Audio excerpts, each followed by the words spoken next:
Matthieu chapitre 7, verset 13.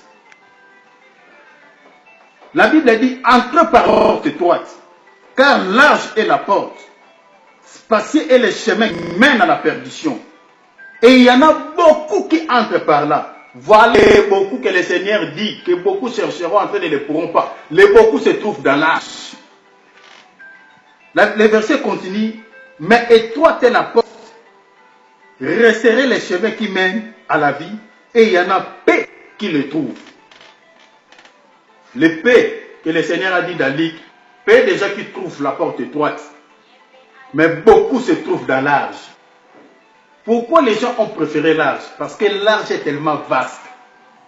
L'âge est tellement spacieux. Les gens entrent par l'âge sans souffrance, sans difficulté. Les gens entrent calmement. Les gens entrent sans la sueur. Et les gens préfèrent, oh non, l'âge, il y a la facilité. Oh, et toi, tu es tellement difficile. Pourquoi nous voulons entrer dans la porte étroite? L'âge est spacieux, l'âge est tellement facile. Entre l'âge. Mais la Bible dit, l'argent est facilement entré, est très facile pour entrer. Mais la Bible souligne que c'est le chemin qui mène à la perdition. C'est le chemin qui mène à la mort. C'est le chemin qui mène à l'enfer. Entre bien, bien-aimé, mais tu vas te retrouver en enfer. Et toi, c'est difficile. Extrêmement resserré. Mais la Bible dit, la souffrance d'entrer par la porte étroite, la récompense, c'est la vie éternelle. C'est le salut. Bien-aimé le Seigneur, la porte étroite, c'est quoi? Quand nous lisons la porte étroite, ce n'est pas les portes que nous tenons ici, ce n'est pas les portes de nos maisons. La porte étroite, c'est une personne. La porte étroite, ce n'est pas quelque chose de physique que nous pouvons nous porter, les portes, mais non. Lisez bien aimé Jean chapitre 10, verset 9. La Bible dit, Jésus est la porte. Celui qui entre par lui aura la vie éternelle. Jean chapitre 10, verset 9. Christ est la porte. Celui qui entre par lui aura la vie éternelle. La porte étroite, bien aimé, c'est le Seigneur Jésus-Christ. Celui qui a le Christ en lui, il a la vie éternelle. Et la Bible dit c'est le chemin, parce qu'il y a trois choses dans ces versets. Il y a la porte, il y a les chemins et il y a le salut. La porte, c'est Jésus. Les chemins, c'est Jésus. Si vous lisez dans Jean chapitre 14, à partir du 6e verset, la Bible dit Jésus est le chemin, la vérité et la vie. Les chemins qui amènent au ciel, les chemins qui nous conduit vers le ciel, c'est Jésus-Christ. Il n'y a pas d'autre chemin, si ce n'est que le Messiah Yoshua Mashiach.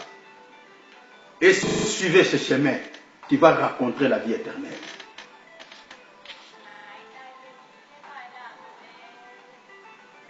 Si Jésus-Christ est la porte, c'est que le diable aussi est la porte, mais qui amène les gens vers la terre. Bien-aimé dans le Seigneur, celui qui a reçu le Seigneur Jésus-Christ dans sa vie, comme Seigneur et Sauveur, bien-aimé, a la vie éternelle. Mais cela ne se limite pas. La Bible dit, étroite est le chemin. Dans les chemins, bien-aimé, on ne stationne pas, bien-aimé, mais on marche. Dans les chemins, bien-aimé, celui qui est dans les chemins, il marche. On n'est pas là dans les chemins, que tu étais stationné, bien-aimé, tu es là. Mais dans les chemins, il y a la marche. La vie chrétienne, bien-aimé, c'est la marche. Lorsque vous reçoivez le Seigneur, bien-aimé, tu quittes le monde. Tu reçois le Seigneur Jésus-Christ comme ton Seigneur est ouvert. Bien-aimé, ce qui vous reste maintenant, marchez avec le Seigneur Jésus-Christ. C'est là où il y a les difficultés. C'est là où beaucoup de chrétiens se succombent. C'est là où, bien-aimé, marcher avec le Seigneur. C'est là où il y a les problèmes.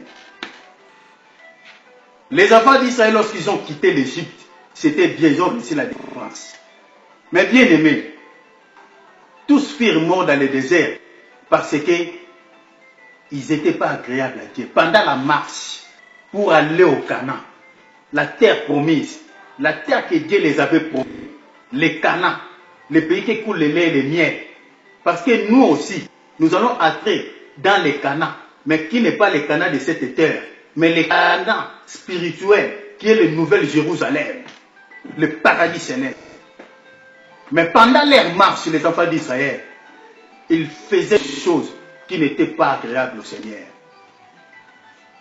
Beaucoup de succombent pendant leur marche avec le Seigneur. Parce que dans les chemins, c'est les chemins la porte étroite. Lorsque vous entrez dans la porte étroite, vous recevez le salut, parce que tu es déjà dans les voies du salut. Mais le problème, dans les chemins où tu es, il faut marcher. Mais la Bible dit, les chemins étroits sont tellement resserrés. Ce n'est pas facile. Il y a la vie éternelle, mais ce n'est pas facile dans ces chemins pour marcher. La vie chrétienne, bien aimée, les chemins que nous avons choisis, marcher avec le Seigneur, ce n'est pas facile. Le royaume de ces est difficile, bien aimé. La Bible dit c'est les violents qui s'en emparent. La Bible dans Matthieu, la porte est étroite. Quelque chose qui est étroite, c'est quelque chose qui n'est pas assez vaste. C'est quelque chose qui est trop petit. C'est resserré, c'est difficile pour entrer. Mais le problème, c'est quoi, mes bien-aimés? La Bible dit, c'est là qui vont s'efforcer d'entrer. Ils vont rencontrer la vie éternelle. Les chemins tellement resserrés. Qu'est-ce que la Bible veut nous dire par là?